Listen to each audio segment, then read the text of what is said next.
18 horas.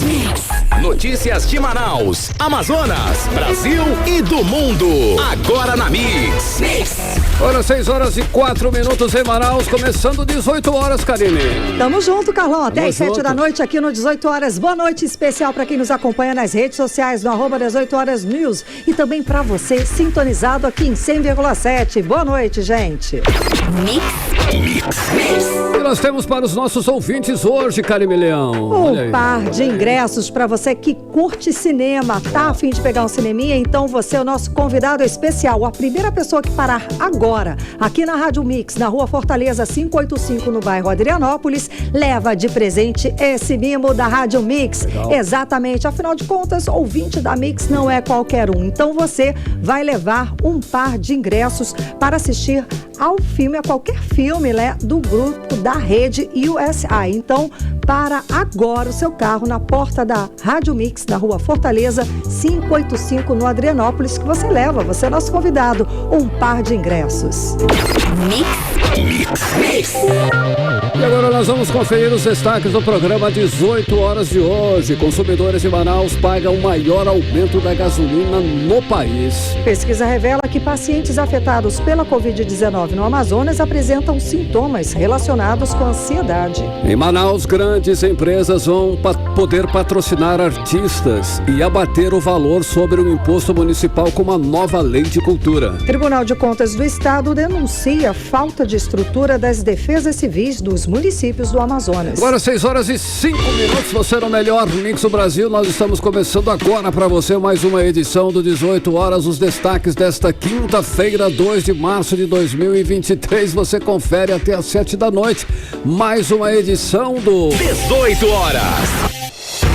Olha só, continua gerando muita revolta o preço da gasolina em Manaus, Karine Leão, e muita. Olha só, o reajuste de 17,8% aplicado na maioria dos postos da cidade direto. Nessa quarta-feira aumentou o preço do litro da gasolina comum em R$1, passando para R$ 6,59. É um abuso, é um absurdo, Karine.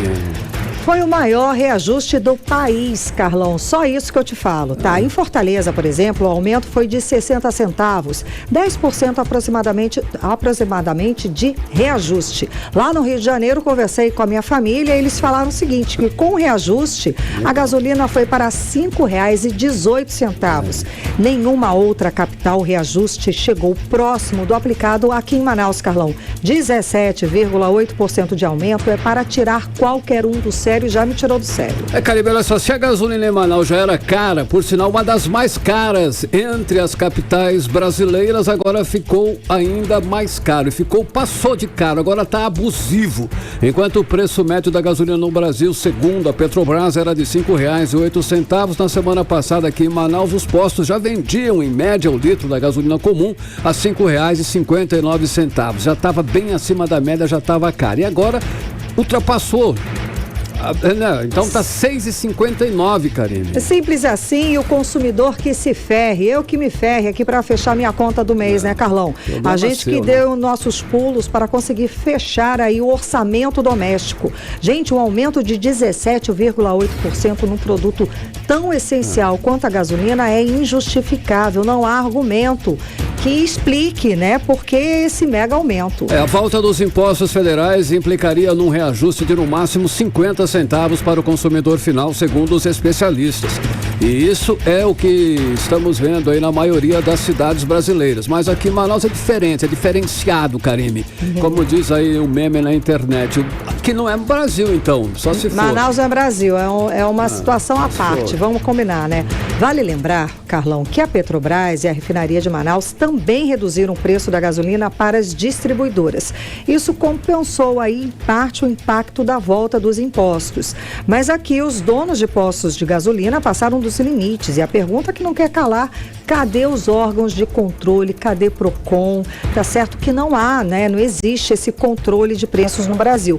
Mas esses abusos não podem acontecer, gente. Estão literalmente metendo a mão no bolso dos manauaras, da gente que abastece aqui, né? E outra, né? É uma cadeia, né, Carlão? Aumenta o combustível, aumenta tudo. Cabe ao consumidor, Karime, agora pesquisar e abastecer nos postos que estão praticando aí os preços mais baixos, razoáveis. Ainda hoje, pela manhã, um posto na Avenida Coronel Teixeira ainda estava vendendo um litro da gasolina a R$ 5,59. Outros estavam vendendo a R$ 6,19 e outros ainda a R$ 6,29. Mas a maioria, realmente, a maioria esmagadora estava vendendo sim a gasolina a R$ 6,59, aproveitando a onda, né, Karime? Sem dúvida alguma.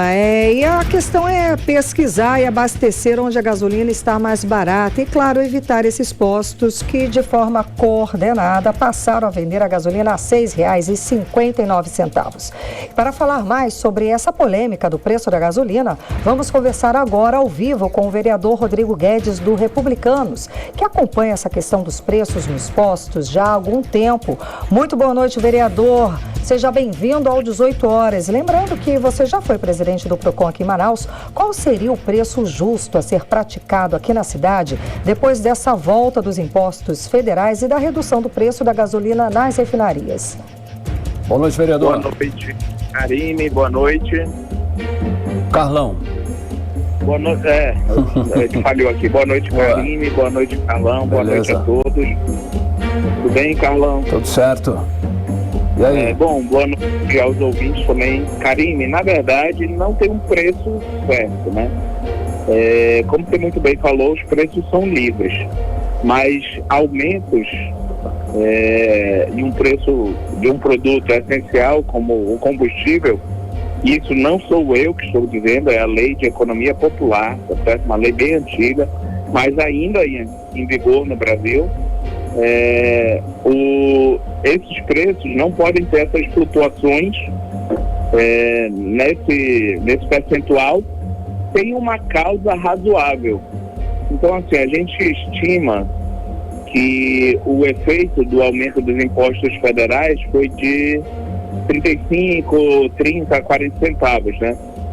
Mas também, como você falou, a refinaria daqui de Manaus, que não pertence mais à Petrobras, pertence a um grupo econômico, né?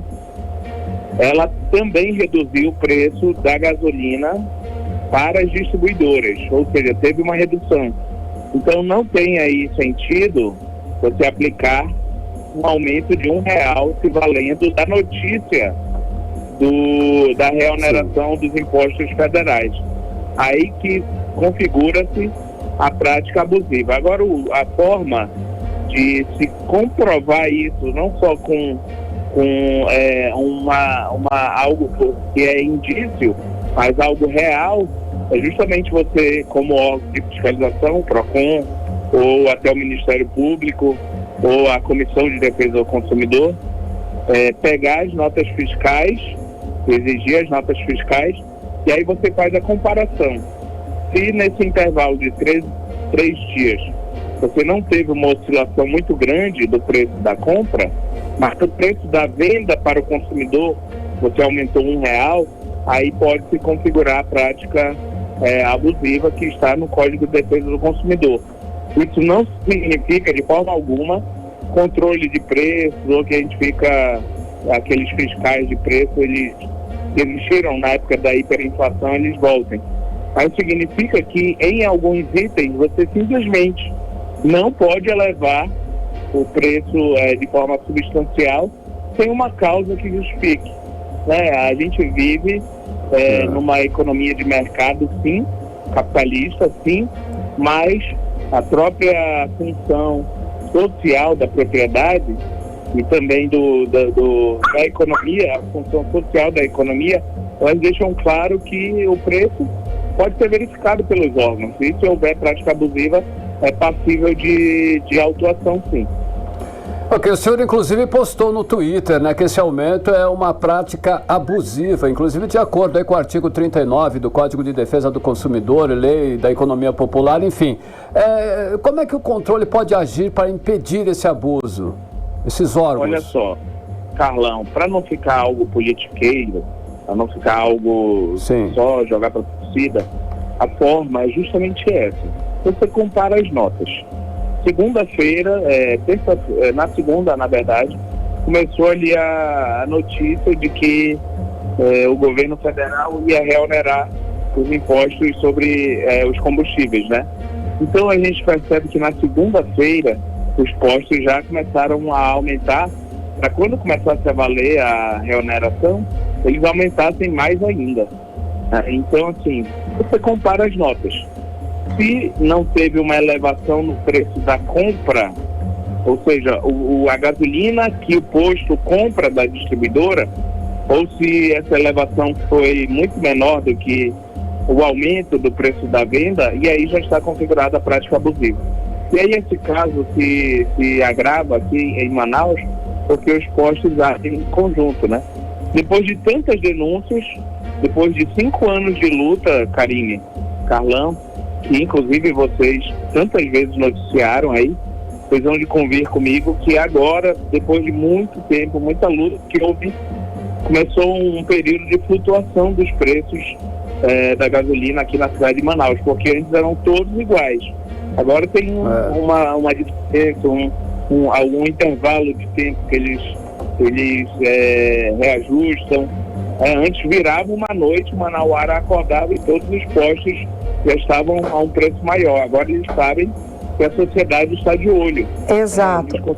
Agora, vereador, você falou para a gente comparar essas notas, ver notas fiscal, comprovando esse aumento de preços. E daí? O consumidor pode pegar todas essas notas, vai ao PROCON e faz o quê? E o que pode acontecer? Ele vai ser restituído? O que vai acontecer com a apresentação dessas notas? Para o consumidor, a nota fiscal serve para ele apenas como uma prova da relação de consumo, ou seja, de que ele abasteceu naquele posto.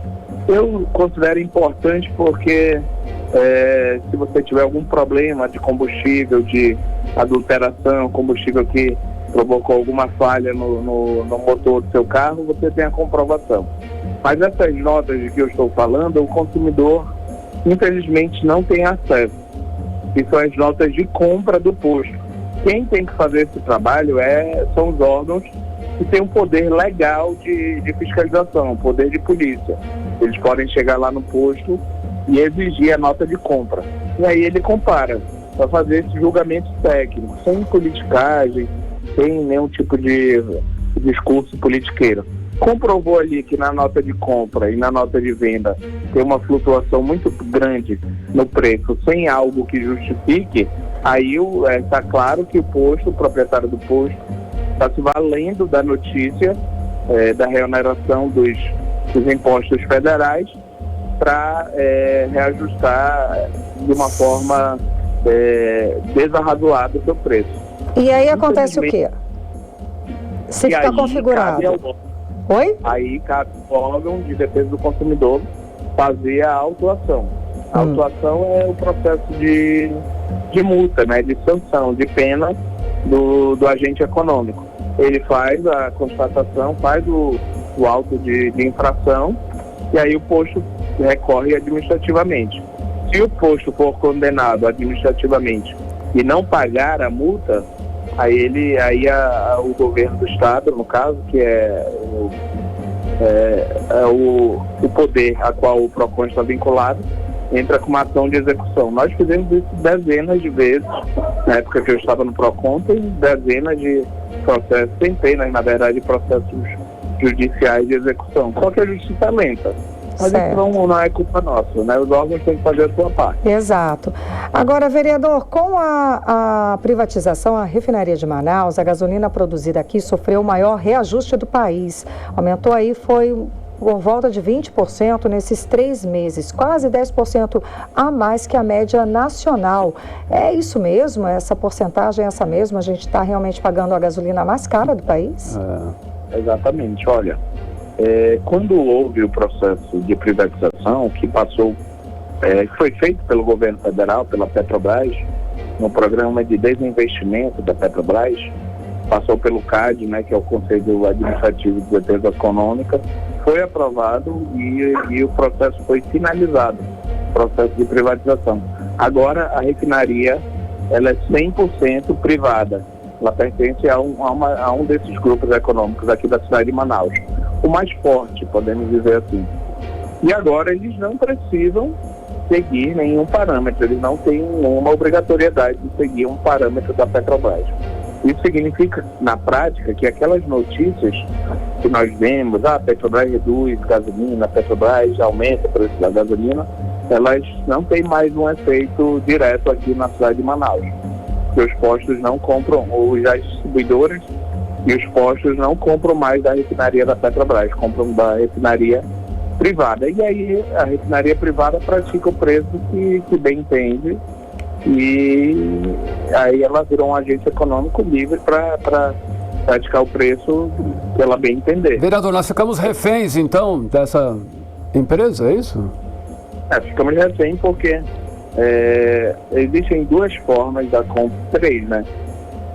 De as distribuidoras de postos comprarem o combustível, né? Ou dela, da refinaria, ou importar de outro país, mas isso nem sempre é vantajoso, ou tem toda a burocracia envolvida, ou compra da Petrobras de outro estado, mas acaba que na prática, pela uma questão de logística, a maioria compra da refinaria daqui. Tá ótimo, então. Muitíssimo obrigada, vereador, pelas suas informações, conversando com a gente hoje aqui no 18 horas. Muito obrigado, Karine. Muito obrigado, Carlão. Estamos à disposição.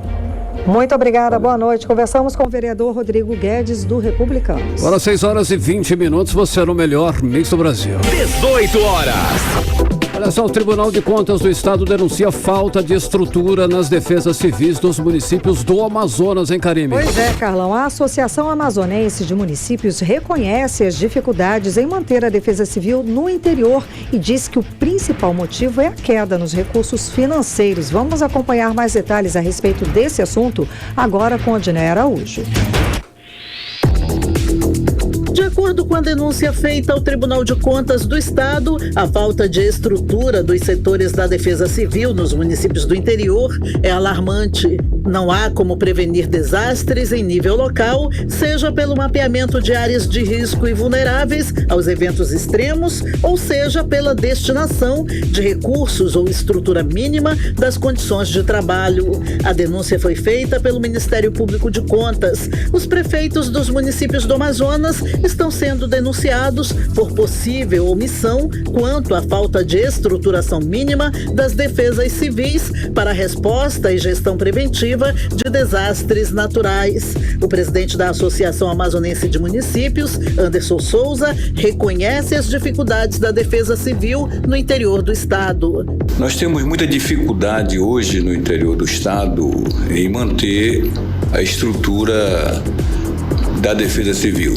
Não em torno de nomeação de servidores, porque todos os municípios criaram a sua estrutura, mas em questão financeira, para combater os desastres, retirar pessoas de área de risco.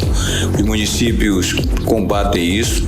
Entendemos que o Ministério Público de Contas, ao recomendar aos conselheiros que façam advertências aos prefeitos, está correto. Porém, os municípios têm a sua limitação e essa limitação financeira é muito grave. Ainda de acordo com Anderson Souza, a queda de receita foi muito grande e alguns programas do próprio governo federal, desde 2019, são bancadas pelas prefeituras. Nós tivemos uma queda de receita de mais de 22%.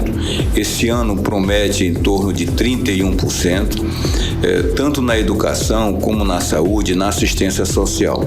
Na assistência social, nós temos que desde 2019, vários programas do governo federal estão funcionando por conta da prefeitura. As prefeituras mantêm os contratos dos servidores para fazer as atividades mínimas, que é o CAD único, que é justamente o atendimento ao CRAS, aos programas sociais da criança, a manutenção do conselho tutelar. As prefeituras mantêm a estrutura mínima com recursos próprios. O presidente da Associação Amazonense dos Municípios, Anderson Souza, defende a união entre os poderes e pede ao Tribunal de Contas do Estado que ajude os municípios a encontrarem solução para não serem penalizados por algo que não tem como bancar. E eu peço justamente ao Ministério Público de Contas que possa nos ajudar a fazer essas tratativas e nós justamente não criarmos mais um imbróglio aos prefeitos, aos municípios, porque nós estamos cheios de problemas. É claro que quando você manda a recomendação, vocês visitaram vários municípios, sabem dos problemas, e eu digo a vocês que nós não temos solução de imediato. A nossa solução é a longo prazo, porque precisamos estar estruturados. E eu peço justamente ao Ministério Público de Contas, aos conselheiros do Tribunal, que nos ajude, junto ao governo federal, ao governo do Estado, a fazermos um programa específico para a questão da nossa defesa civil nos municípios. Ainda de acordo com o Ministério Público de Contas, em função do agravamento da crise climática global e seus efeitos na região, especialmente após as enchentes de 2021 e 2022, pediu informações e fez recomendações à Defesa Civil do Estado sobre a política estadual de prevenção e resposta a desastres. Odinaia Araújo para o 18 horas. Você está ouvindo 18 horas. Bom, gente, voltando a falar a respeito do preço da gasolina aqui em Manaus, a gente questionou durante a entrevista com o vereador Rodrigo Guedes, do Republicanos, a respeito da fiscalização dos órgãos de controle. E o que acontece? Recebi a nota. Cerca de 60 postos de combustíveis estão sendo fiscalizados aqui em Manaus e no interior nesta quinta-feira, e alguns já foram multados por cobranças abusivas no valor da gasolina, que aumentou R$1 esta semana. Segundo o diretor-presidente do Procon do Amazonas, Jalil Frache, as alterações que a Petrobras faz no preço do combustível não se aplicam de forma direta e igualitária em agentes privados no mercado de combustíveis, como acontece aqui em Manaus. Bom, além de Manaus, outros municípios que registraram o aumento da gasolina estão sendo fiscalizados pelo Procon. Mix. Olha só, a perda de olfato e do paladar é um dos sintomas mais característicos da Covid-19. Aqui no Amazonas, cerca de 81,8% dos pacientes que tiveram coronavírus apresentaram a persistência dos sintomas. É o que aponta uma pesquisa, Karime, realizada pela Fundação de Amparo à Pesquisa do Estado do Amazonas. Pois é, esses dados, Carlão, coletados pelo estudo, também mostram que os pacientes afetados aqui pela Covid-19 apresentaram também sintomas como ansiedade e comprometimento na qualidade do sono. A repórter Nathalie Moraes tem os detalhes sobre essa pesquisa. Vamos conferir. Um estudo realizado em Manaus mostra que pacientes que tiveram sintomas leves de Covid-19 e de outras doenças gripais apresentaram persistência de sintomas inflamatórios com um comprometimento do olfato e do paladar. Os dados integram um projeto da FAPEAM, Fundação de Amparo à Pesquisa do Estado do Amazonas. Inicialmente, o teste foi realizado com 205 pacientes. Desses, 185 concluíram a etapa de testes do estudo.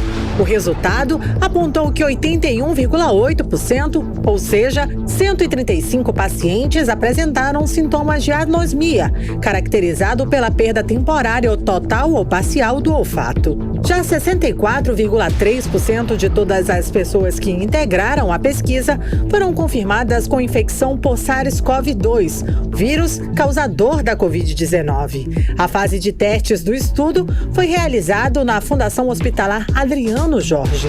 Segundo o coordenador do projeto, o médico e doutor em biotecnologia Diego de Carvalho, da Universidade do Estado do Amazonas, os dados encontrados fornecem informações necessárias para auxiliar no tratamento de pacientes acometidos pelo coronavírus. Nós trabalhamos com pacientes com Covid leve, aqueles pacientes que não foram internados. E aí, em destaque, as alterações sensoriais do olfato, aqueles pacientes que não sentem o cheiro ou têm perversão do olfato, por exemplo, sentem cheiros estranhos, que não são aqueles cheiros reais que eles estão vendo. Aqueles pacientes também com transtornos do sono, queda de cabelo, alterações como a ansiedade da parte psíquica também foram avaliados no início do estudo, na primeira etapa. E na segunda etapa, nós fazemos a avaliação especificamente da mucosa do nariz dos pacientes que persistem com uma rinite, com inflamação nasal que não melhora depois que eles tiveram um quadro de Covid.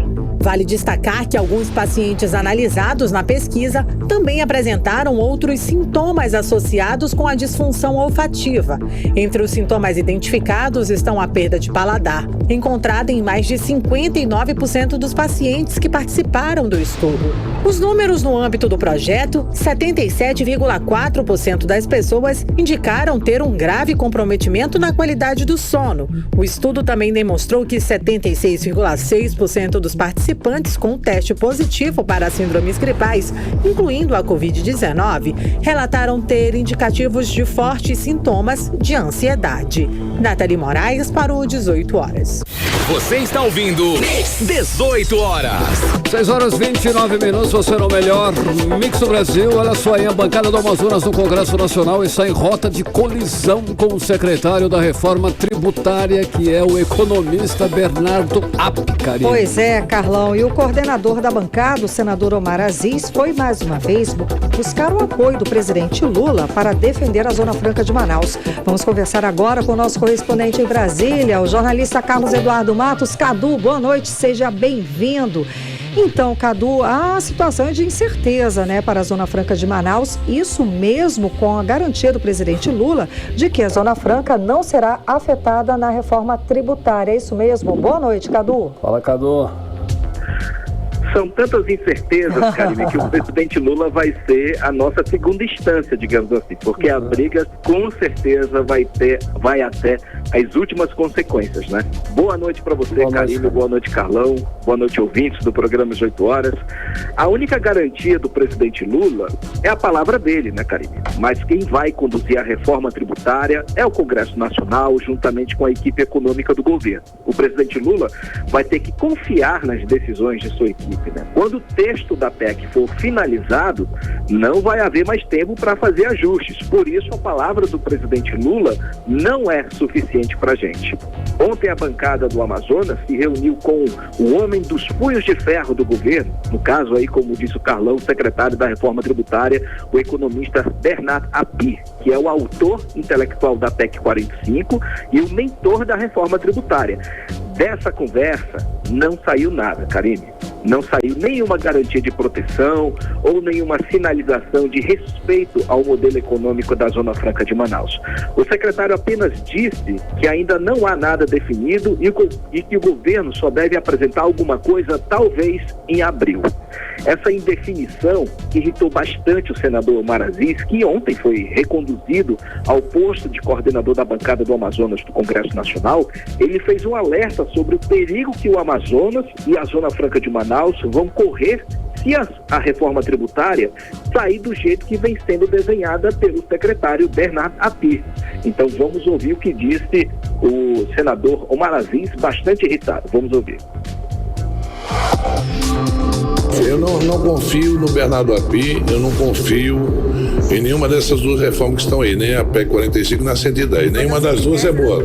O Bernardo Api, ele nunca defendeu a Zona Franca, tem diversos posicionamentos dele, então eu não creio que a pessoa tenha mudado de ideia. Eu quero uma declaração dele, disse, não, a reforma que eu estou produzindo aqui no governo garante a competitividade da Zona Franca, garante, apesar de ser um imposto único, que o crédito que o Amazonas tem, que a Zona Franca tem, ela vai ser reconhecida pelos outros estados.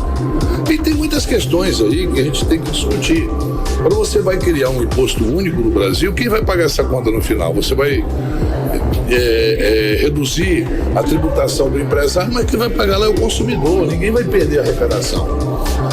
Ninguém faz reforma tributária para perder a arrecadação.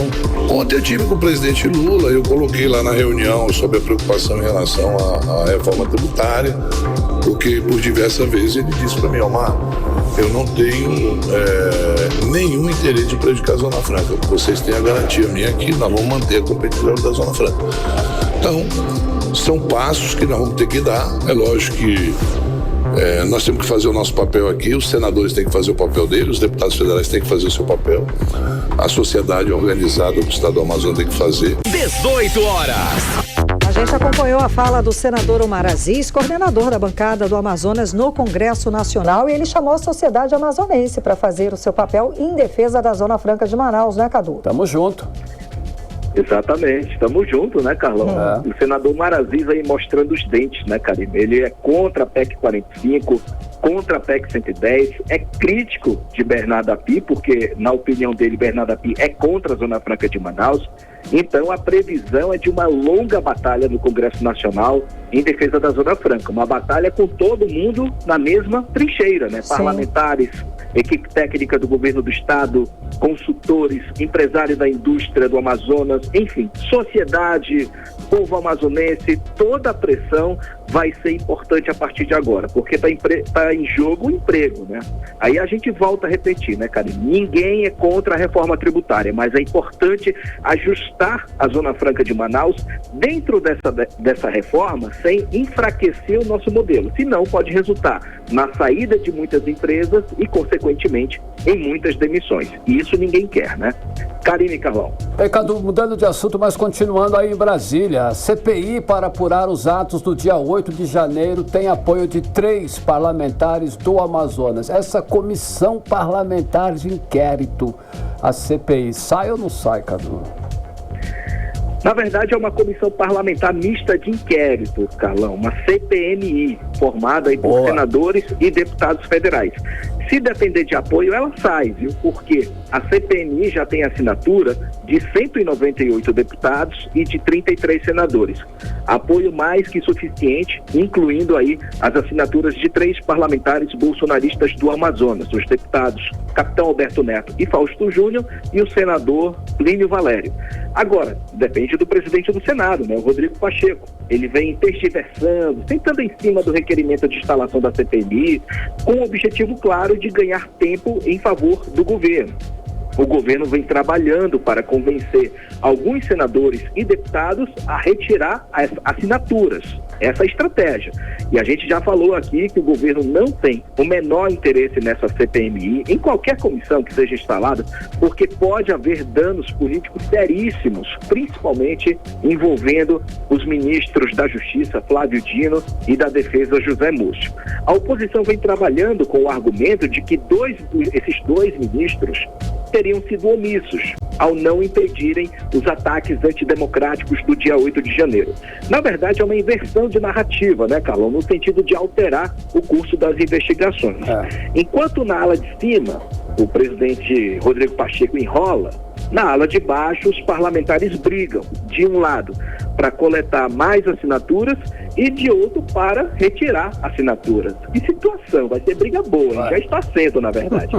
Eu conversei com o senador Eduardo Braga, que é líder do MDB no Senado. Ele disse que o argumento da CPMI é plausível, mas o governo já vem fazendo um trabalho o qual não necessita de apoio político de uma CPMI. Então vamos ouvir o que ele disse para a gente com exclusividade. Se as assinaturas forem mantidas, restará ao presidente do Congresso ler e instalar a CPMI.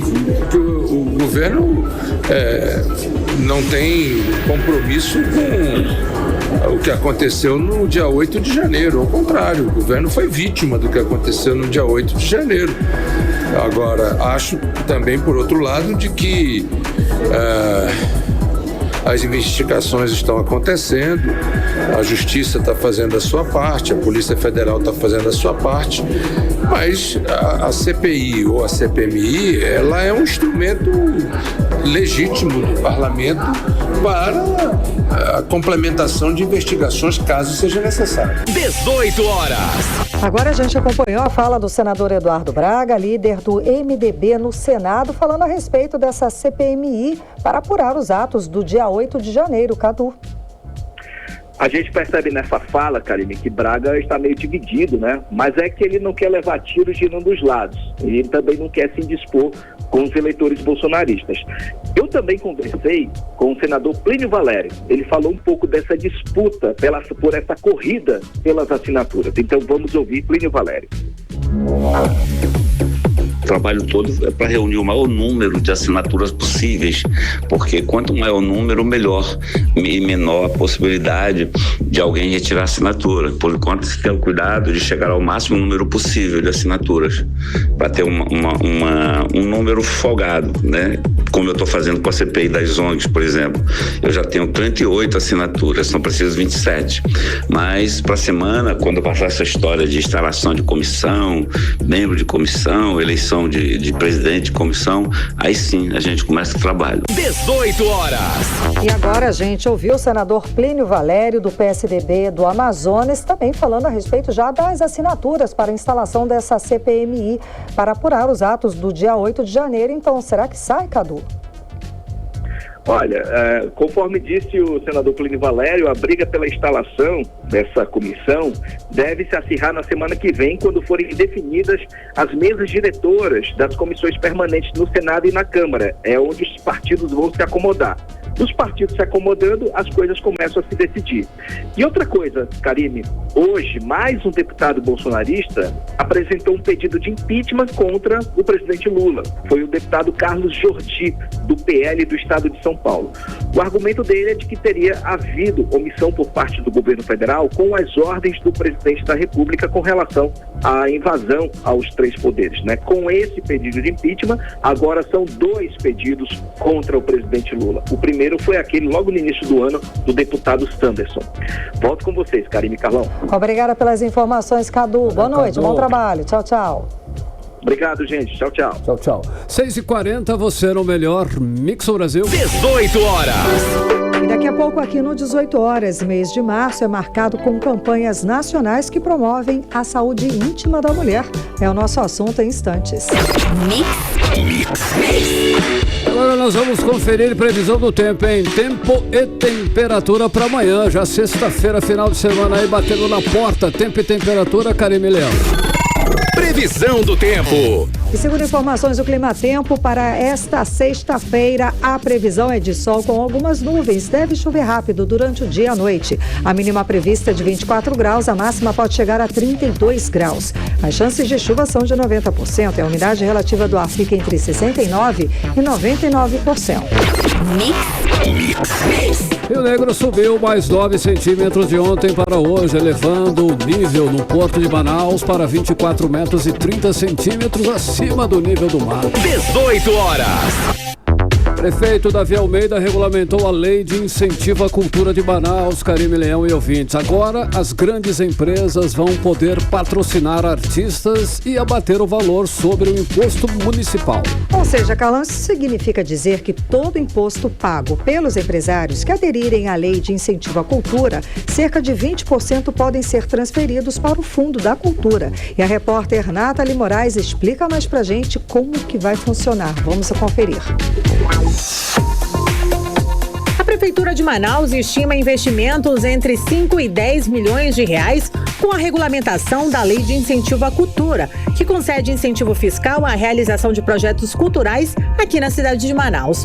O projeto já foi assinado pelo prefeito Davi Almeida e publicado no Diário Oficial do município no último dia 28 de fevereiro. Com a nova lei, ficam estabelecidos novos parâmetros para o fomento à cultura por meio da captação de recursos junto aos segmentos empresariais aqui da cidade de Manaus, que pagam imposto sobre serviço de qualquer natureza. Isso quer dizer que todo o imposto pago pelos empresários que aderirem à Lei de Incentivo à Cultura, 20% aproximadamente vão ser transferidos para o Fundo Municipal de Cultura, para incentivar projetos culturais aqui na cidade. A Lei de Incentivo à Cultura, que já está em vigor, deve provisionar recursos continuados anualmente para incentivar a cultura na cidade. Para a vice-presidente da Manaus Cult, Oreni Braga, a prospecção é que cerca de 5 a 10 milhões sejam destinados anualmente. A Lei de Incentivo à Cultura, criada pelo prefeito Davi Almeida, vem desburocratizar a realização de projetos culturais. É muito significativo para o artista que precisa estar amparado. Não dá mais para os artistas locais estar batendo de porta em porta em busca de socorro. Então, nós teremos um grande ganho para a classe artística e também a prefeitura estará oferecendo um aporte financeiro estratégico para 2024. Segundo a lei, fonte financiadora dos projetos culturais será o ISS, pago pelos grandes contribuintes do município. A lei estabelece ainda que os contribuintes que aderirem e se tornarem amigos da cultura vão poder abrir mão de parte do imposto sobre o serviço para financiar projetos culturais. Nos últimos 2 anos, a Prefeitura de Manaus é o 5º município que dispõe de uma lei de incentivo voltada à cultura, depois de São Paulo, Rio de Janeiro, Distrito Federal e Rio Grande do Sul. A lei de incentivo à cultura possui o objetivo de apoiar e expandir e valorizar toda e qualquer manifestação cultural, além de priorizar e pulverizar talentos e bens intangíveis na cidade de Manaus, garantindo a todos o exercício dos direitos culturais a pessoas físicas e jurídicas que podem aderir à principal ferramenta que disponibiliza o montante financeiro para que os artistas possam executar propostas de cunho cultural dentro da singularidade de cada edital. Nathalie Moraes para o 18 horas. Você está ouvindo 18 horas. 6 horas 44 minutos. Daqui a pouquinho você confere no 18 horas que o Tribunal Federal invalida regras sobre impostos de mercadorias, incluindo os combustíveis na Zona Franca de Manaus. Esse é o nosso assunto em instantes. 18 horas. Olha só, em a campanha Março Amarelo, ele Lilás alerta para os sinais, sintomas, prevenção, diagnóstico e tratamento do câncer do colo do útero e da endometriose. A endometriose afeta 7 milhões de mulheres no Brasil, hein, Karime? Pois é, Carlão. Já o câncer de útero foi diagnosticado em mais de 16 mil brasileiras nos últimos 2 anos. Vamos conferir mais detalhes a respeito desta campanha agora na reportagem de Odiné Araújo. O mês de março, que já era conhecido como Março Lilás, agora ganhou mais uma cor e se tornou também o Março Amarelo. As 2 cores chamam a atenção para os cuidados com a saúde das mulheres. O lilás é relacionado à cor do enfrentamento ao câncer do colo de útero, a 3ª doença mais frequente entre a população feminina no Brasil, atrás do câncer de mama e de colo retal. A doença, responsável pela 4ª causa de morte entre as mulheres, de acordo com o INCA, Instituto Nacional do Câncer, no período de 2020 a 2022, foi diagnosticada em 16.710 brasileiras.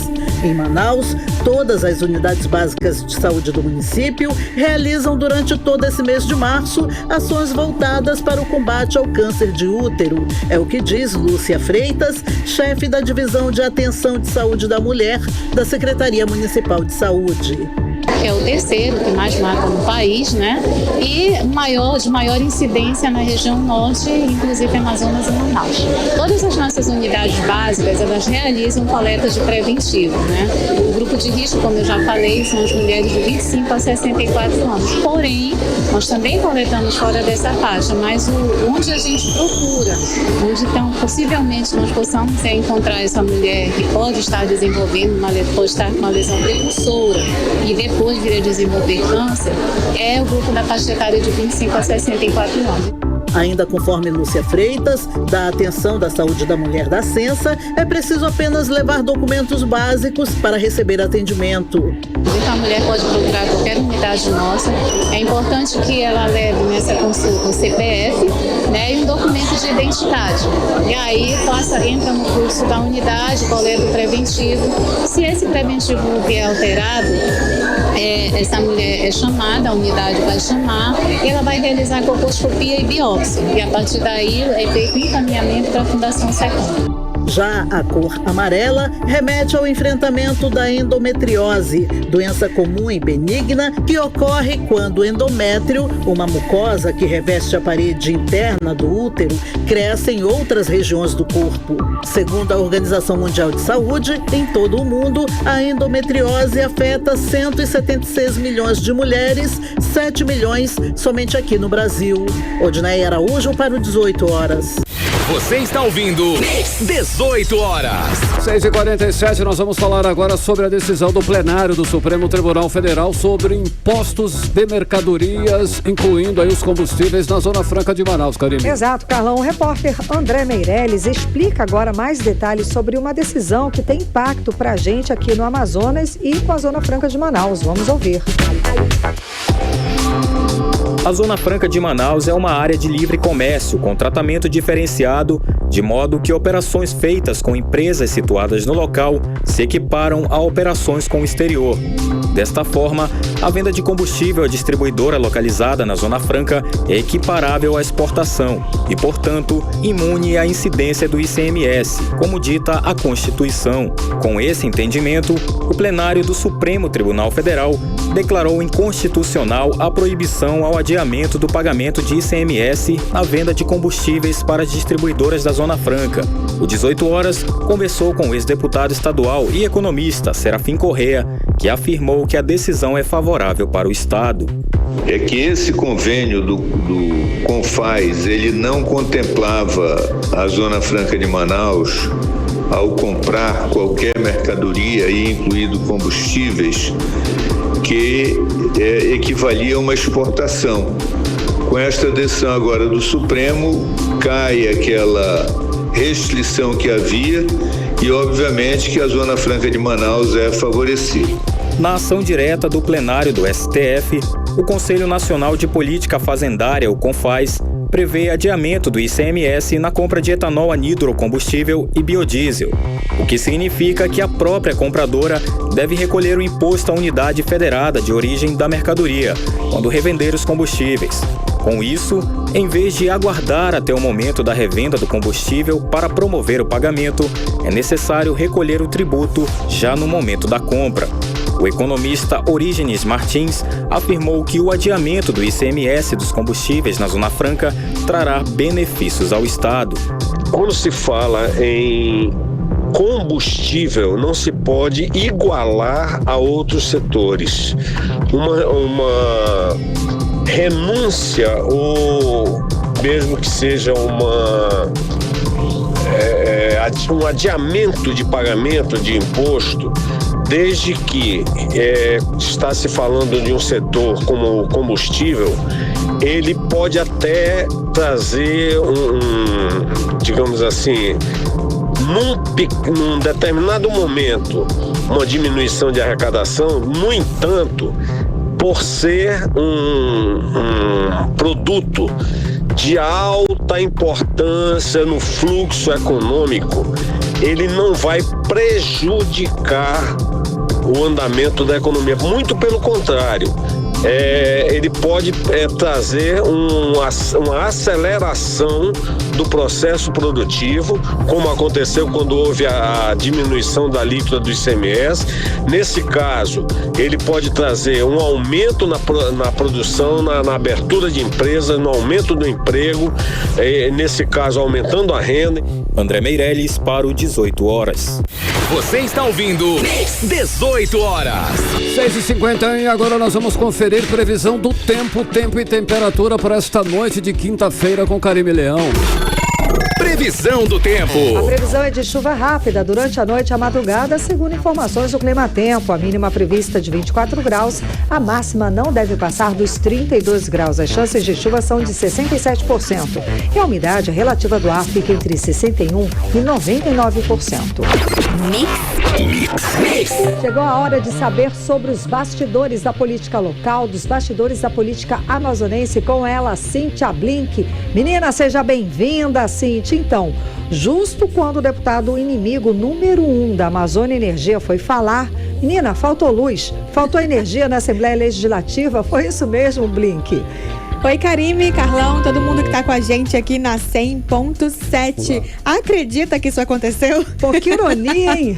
Pois é, os deputados estaduais, eles voltaram a falar ali da Amazonas Energia, né? A gente tem lembrado isso aqui, que eles estão tentando reverter aquela história dos medidores aéreos. O Supremo Tribunal Federal disse que é permitido que a concessionária de energia utilize o tal dos medidores, porque a lei que proibia foi feita pelos deputados estaduais. E, na verdade, isso não seria permitido, né? Porque somente a União poderia legislar sobre assuntos ali de energia. Pois bem, hoje o deputado Sinésio Campos, que tem aí toda uma história de combate contra a Amazonas Energia. Ele presidiu a Comissão Parlamentar de Inquérito da Energia. Agora ele acaba de propor uma frente parlamentar justamente para barrar a instalação dos tais dos medidores. E chega a vez dele falar na sessão hoje. Ele simplesmente vai falar e falta energia. Ele reparou nessa coincidência, porque não tinha como não reparar. E a gente vai ouvir agora Sinésio Campos falando sobre essa falta de energia logo quando ele fala. Deputada presidente em exercício, Alessandra Campelo, aqui acabou, sabe o que deu o blackout? É bom que a população saiba. A energia, a Amazonas Energia deu um apagão agora, não somente aqui, na cidade, né? E exatamente na hora que eu fui falar. O que está sendo agora, essa energia, é porque tem gerador aqui na Assembleia, onde não tem gerador. Por isso que ontem eu apresentei a Frente Parlamentar contra os medidores aéreos e fruto de uma CPI. 18 horas. Nós ouvimos agora o deputado estadual do Amazonas, Sinésio Campos, sobre essa incrível coincidência de faltar luz, faltar energia elétrica justo quando ele vai falar. E aí ele, durante o discurso, que foi um pouco maior do que isso, ele falou ali que a luz na Assembleia, né, a energia na Assembleia Legislativa retornou porque lá eles têm o recurso do gerador, mas que naquela área, enquanto a Assembleia ali estava funcionando, né, a sessão seguia, outras pessoas foram prejudicadas. E a gente sabe aí que muitos manauaras também foram interrompidos durante o dia por conta da falta de energia, porque tivemos um problema aí na cidade. E não foi só para não dizer que foi uma marcação ali com o deputado Sinésio Campos, né? Não foi só na vez dele, tá? Outra vez que aconteceu foi quando o delegado Péricles, deputado delegado Péricles, foi falar. Ele também acabou sendo aí interrompido por conta da falta de energia. E além dele, como eu falei, né, outros manauaras também. Karime, Carlão. Ei, Blink, olha só, os deputados estão usando pouco a tribuna. Por que será, hein? Falta de motivação, falta de assunto, falta de interesse, preguiça, o que é, será, hein? Ai, eu quero marcar todas as alternativas aí, viu? Assim, mas isso é minha opinião. Agora eu vou te falar o que acontece. As sessões da Câmara, elas são 3 sessões durante a semana, né? Terça-feira, quarta-feira e quinta-feira.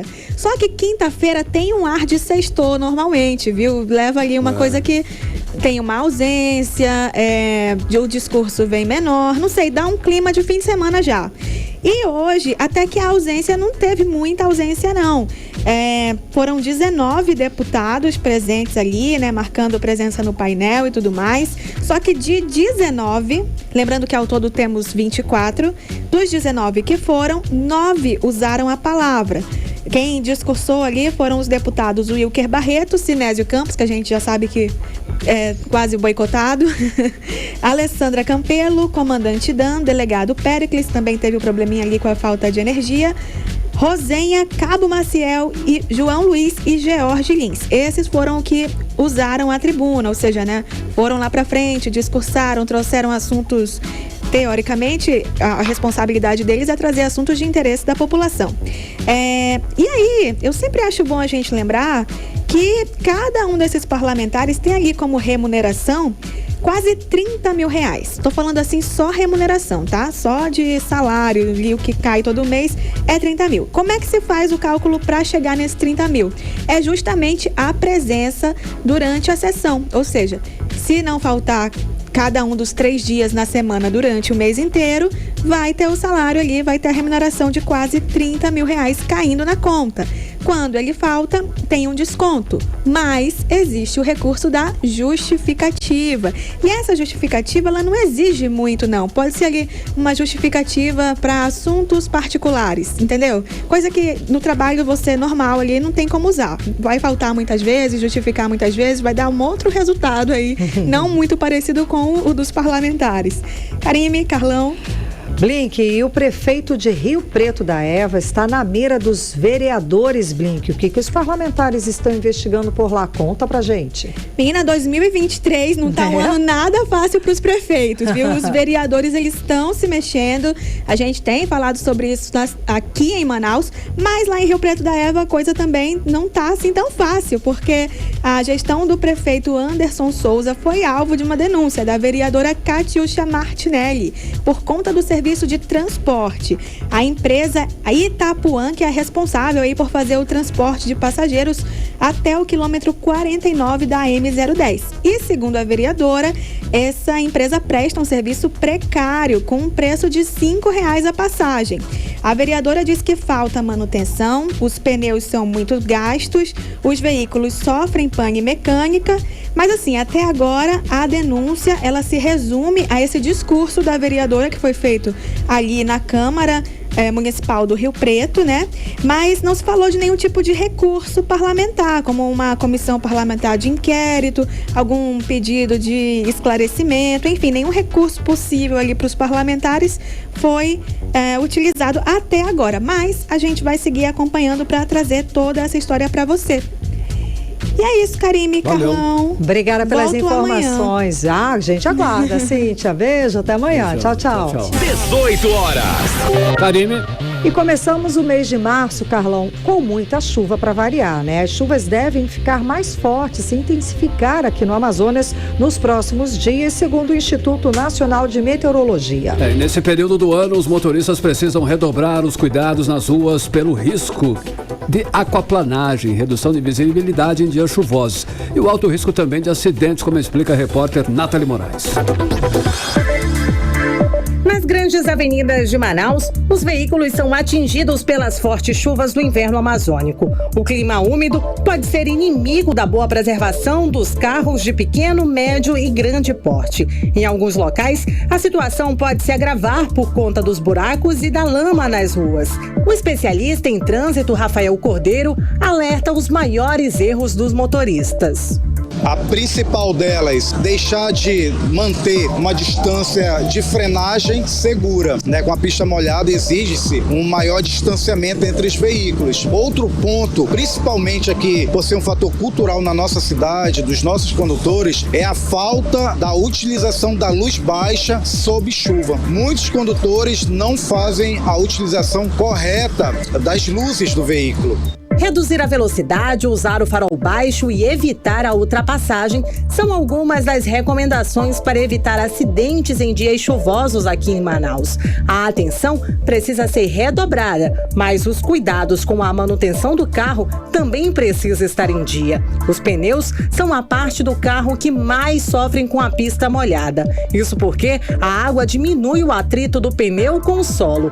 Belmiro Vianês, que tem uma loja de pneus na zona centro-sul aqui da capital, fez um alerta para os momentos em que eles devem ser trocados para evitar acidentes. Nós precisamos tomar cuidado na calibragem, nós precisamos ter a geometria correta do pneu para que possamos ter segurança em curvas e temos que trabalhar com o pneu no gasto máximo dele, que chama TWI, que é um indicador de que o pneu, a partir daquilo, começa a representar riscos, quando as borrachas gastam, as borrachas que dão tração na pista e no carro. Balanceamento e alinhamento do carro também precisam ser verificados pelo motorista em épocas chuvosas. O empresário reforça o alerta de que não é preciso esperar o pneu ficar careca para realizar a troca. O pneu careca necessariamente causa acidentes por conta da frenagem que ele não tem, ele vai frear um pouco mais longe, por conta da aquaplanagem, porque ele passa numa poça e fica sem controle, e também por conta de desgaste natural que pode criar problemas porque você não vai dominar o carro como deve ser dominado. Lembrando que quem não tomar os cuidados necessários com o veículo e desrespeitar as leis de trânsito pode pegar multa e até mesmo ter o veículo removido, como reforça o especialista em trânsito Rafael Cordeiro. Ele vai estar sujeito, sim, a penalidade de multa e, possivelmente, se o veículo não apresentar condições de segurança, tem até o seu veículo removido. Então, são os riscos que o condutor se subordina. Nathalie Moraes para o 18 horas. Você está ouvindo 18 horas. São 7 horas e 2 minutos. Seguimos direto para o editorial 18 horas. Editorial 18 horas. Uma pesquisa divulgada hoje mostra que o ano de 2022 foi especialmente difícil para as mulheres no Brasil. O estudo Visível e Invisível, a vitimização de mulheres no Brasil, aponta que quase 1/3 das mulheres do país sofreram agressão. Os pesquisadores citam 3 fatores como causas principais: o fim de financiamentos das políticas contra a violência às mulheres nos últimos 4 anos, a pandemia que comprometeu o funcionamento de serviços de acolhimento e a ação de movimentos ultraconservadores contrários à igualdade de gênero. Quaisquer que sejam as causas devem ser combatidas. Afinal, foram 18.600.000 mulheres que relataram ter sido vítimas de violência em 2022. 35 mulheres foram agredidas física ou verbalmente por minutos no país. E essa situação tem que ser repudiada por todos. 18 horas. 7h03, Karine, boa noite. Boa noite, até amanhã. Até amanhã. Você ouviu 18 horas. As notícias do Brasil e do mundo. De volta amanhã.